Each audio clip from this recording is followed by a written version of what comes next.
Hello and welcome to Zero Pucks Given, the UK Ice Hockey Podcast.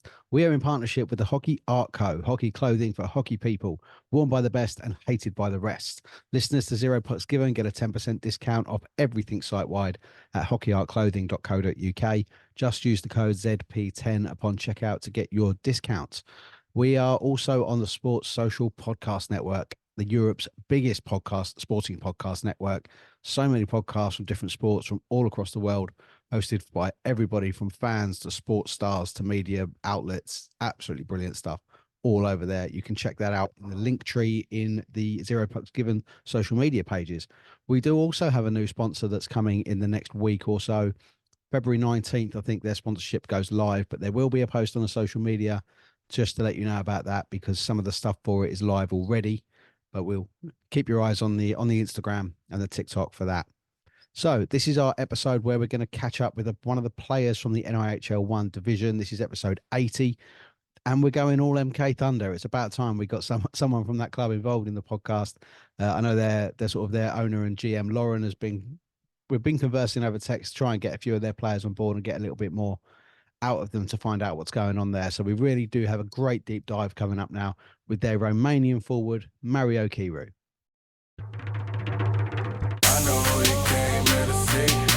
If you a freak, then you come on with me. And I know what you came here to do.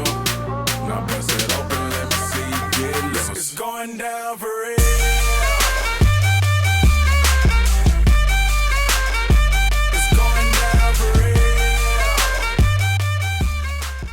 Zero Pucks Given in partnership with the Hockey Art Co and on the Sports Social Podcast Network. Absolutely delighted to welcome MK Thunder's Mario Chiru.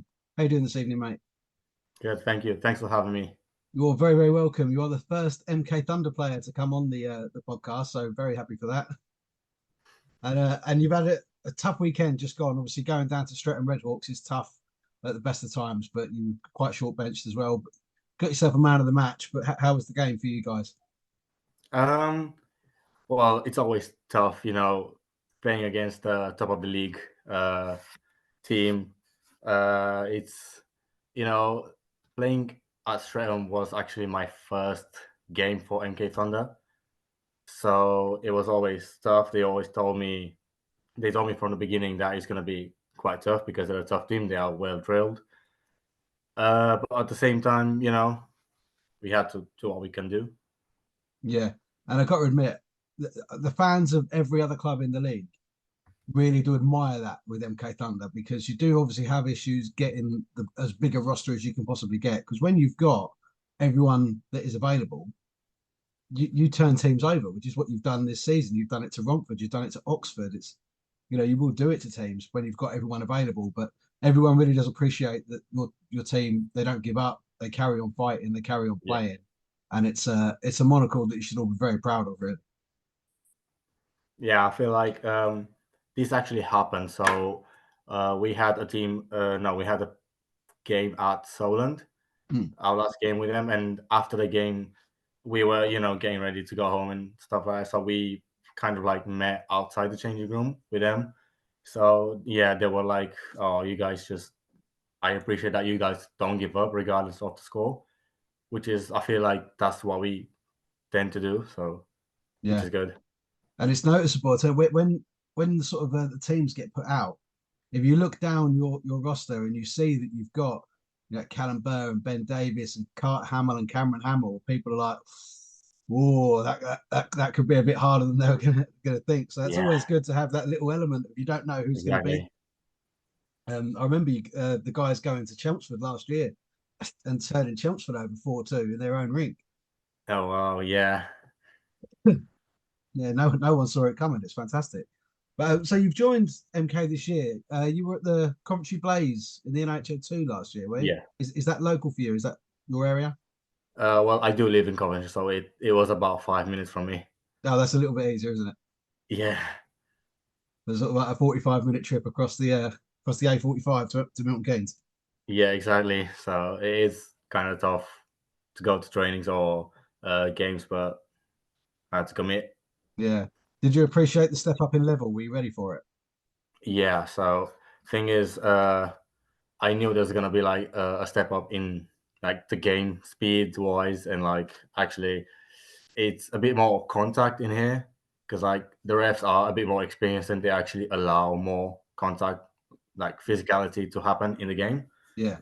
So I knew it was gonna be quite tough for me because it's my first season in NHL one. So uh, first game I got a wake up call. Was like, yeah, this is so much different than NHL two. This is so much faster. This is so much harder.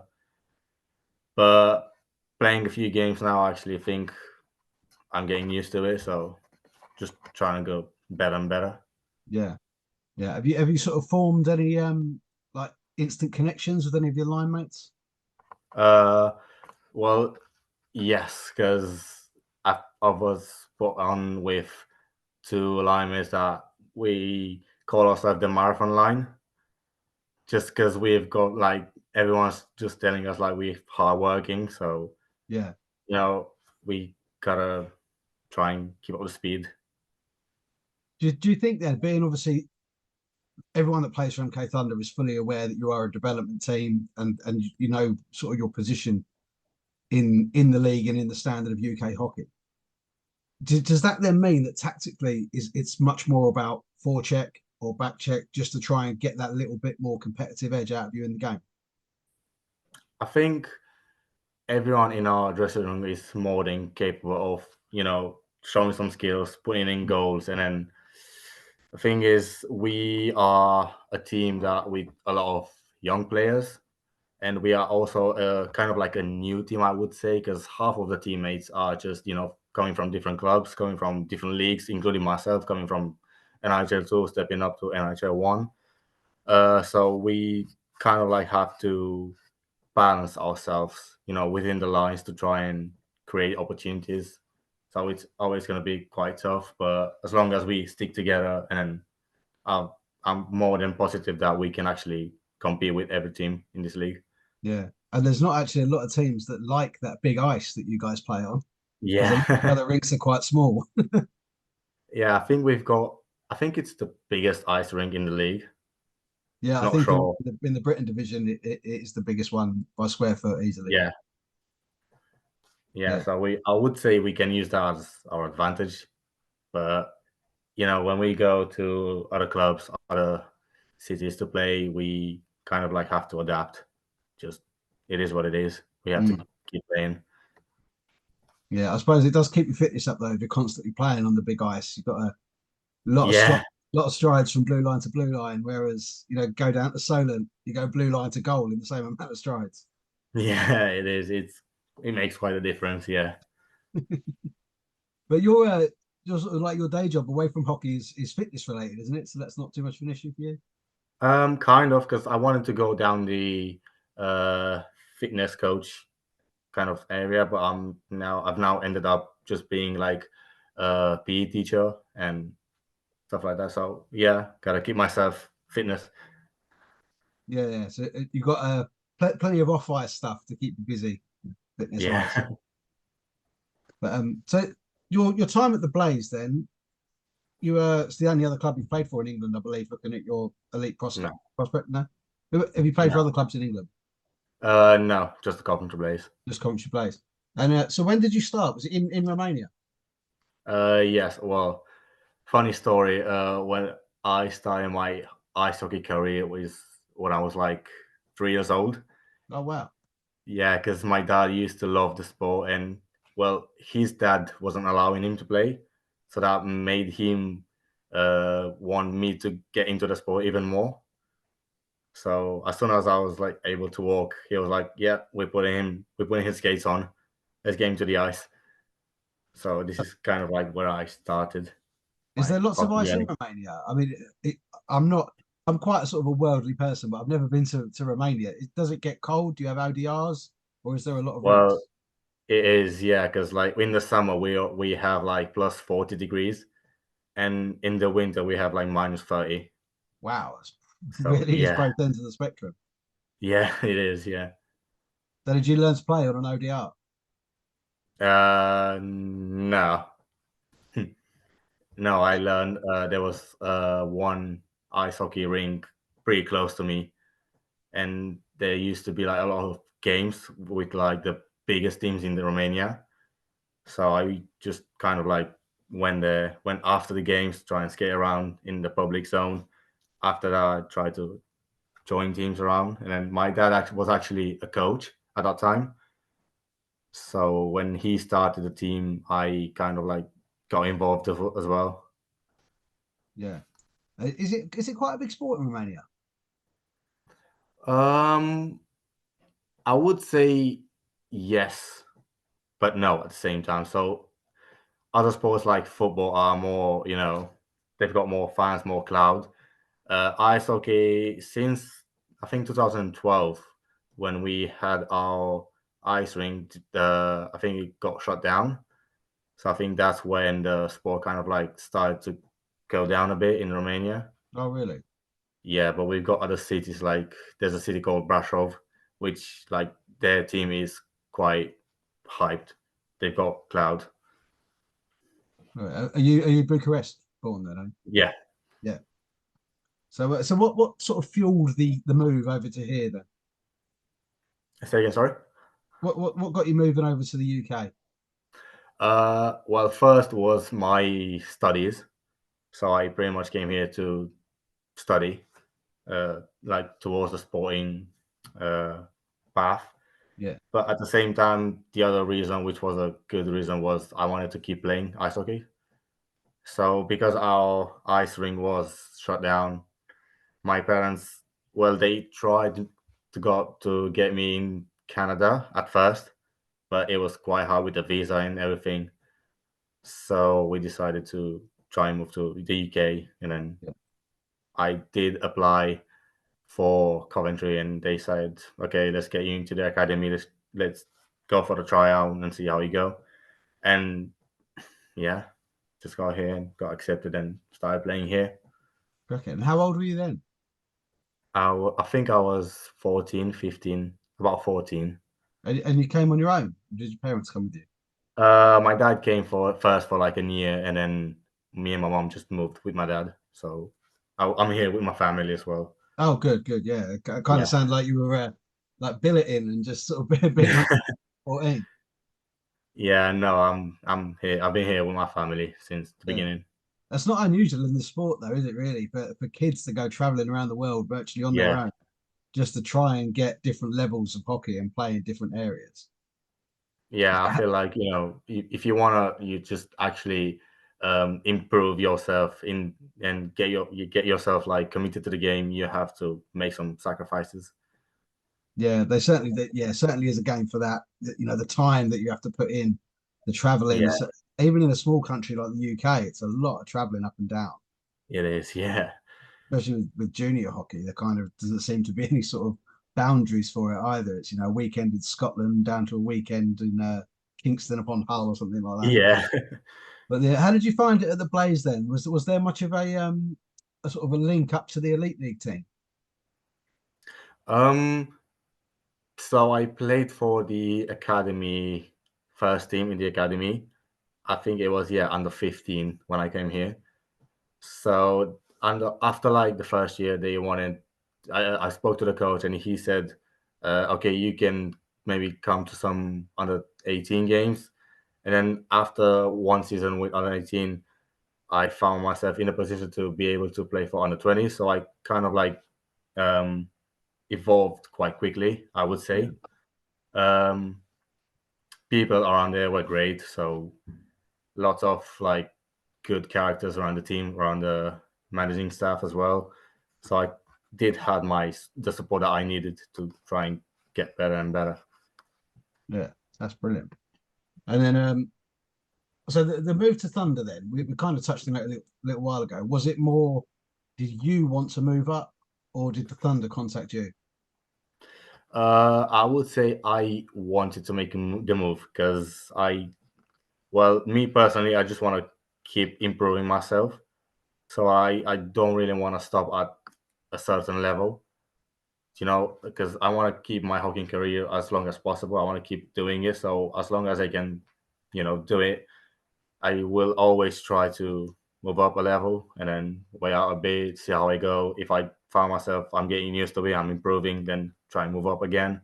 Yeah, you're very So I central would say, where you are as well, so you kind of got yeah, a few options, haven't you? I think you've got yeah, Solihull's probably only about 20 minutes away, isn't it? yeah. I think, but I think they had like a full roster, so I wasn't really able to contact them at that Yeah. time. Do you think there's a lot of that in this country then, that to get a move, you have to put yourself out there and contact the teams Yeah, that you're willing to go to?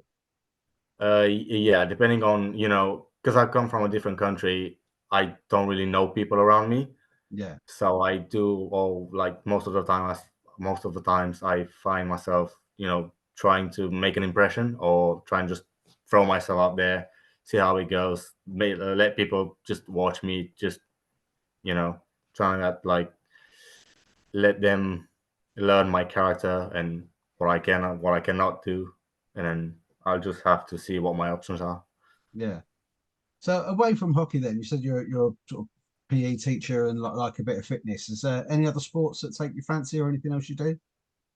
Um, Well, funny story. When I was in Romania and we had that ice rink shut down, I did had like a thought to just go away from hockey for a while because I did wanted to keep myself fit and keep doing activities. So I did a bit of judo as well, Oh did a wow. bit of karate, did a bit of swimming, but then that was only for a few months. After that, when I found out like we still have an option with hockey, I was like, yeah, don't care about any other sport, just stick with hockey. Is So it yeah, rugby's growing in population in Romania as well, isn't it? I think. yeah, that's like most recently, Hmm. honestly. Yeah, because it didn't used to be quite big, but now I think it's getting more people around. Do you think that could be all the former hockey players just fancy hitting people? Yeah, yeah, just them being used to hit people. So you're number 29 at MK Thunder. Is there any reason behind that number? Well, the number that I still love, but I used to wear back in the day was 23. Hmm. So every team that I went into, I tried to stick with that number because it was quite like my lucky number. So when I moved to Coventry, I asked for the number 23 and it was already taken. So I was like, okay, let's think about it. So first thought was like my dad's born in the 13th. So I was like, okay, that's quite an unlucky number. So let's change that. So I went with 31. Yeah. And then after that, I tried to keep 31 because I feel like I did pretty well at Coventry. Um, but then when I moved to the MK, they said number 31 and 23 are not available. So I was like, okay, I think I'm going to go with 29. That was just instant thought. So I just stuck with it. Yeah. No, they were 23. I don't know if they got one, or was it because it was Tom Carlon, I think, last year. So I'm not sure if they've actually got another one this year or they maybe retired it. Yeah, probably, but I don't know. I just stuck with 29. I felt like it sounds okay. So I was like, yeah, I'm getting that. Was that a Michael Jordan thing, the 23? Not really, no. It's just my dad used to love the 23 number because he used to wear it when he was playing. Yeah. So I just had like this, I would say, pride in me to just keep that number on the ice, I would say. Yeah. No, that's wicked. That's wicked. So how's the obviously you said earlier, and we spoke about the attitude of everyone at Milton Keynes is just spot on. How is the room? Is there good banter in the room? Good music, or is there some proper terrible music shouts going on? No, definitely not bad music. We always get really hyped before the game. So Yeah. me myself, I'm quite like a laid back kind of person, so I don't really talk much. I do try and get more friendly, but I'm just not that kind of person to just shout at everyone in the changing room and just get hyped. But then again, in this type of changing room, I just can't keep myself quiet. Yeah, there's just a lot of characters, lots of energy in the team, so it just makes me want to go on rampage. Yeah. Do you think as well in George Howe, you've probably got the tallest player in the IHL one? Yeah. Because on skates, what's he got to be 6'8" when he's on skates? Yeah, I'm just looking at him like I feel so small around him. Do you have anyone at the MK that during training you just if you're going head to head with them, you can't get around them? You got any good D men that really give you the treatment?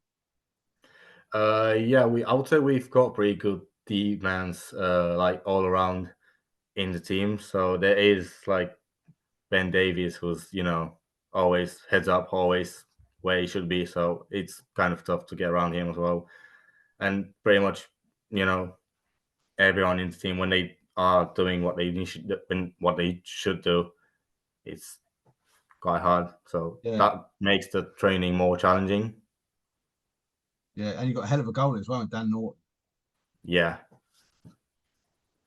Yeah, that's he's. I mean, he's obviously he's kept busy, isn't he? A lot of the time, so yeah, but his shot saved ratio is absolutely astonishing compared to what actually goes in behind him. So it's yeah, that is good. So then, for the rest of this season, have you got the Oxford City Stars in your sights?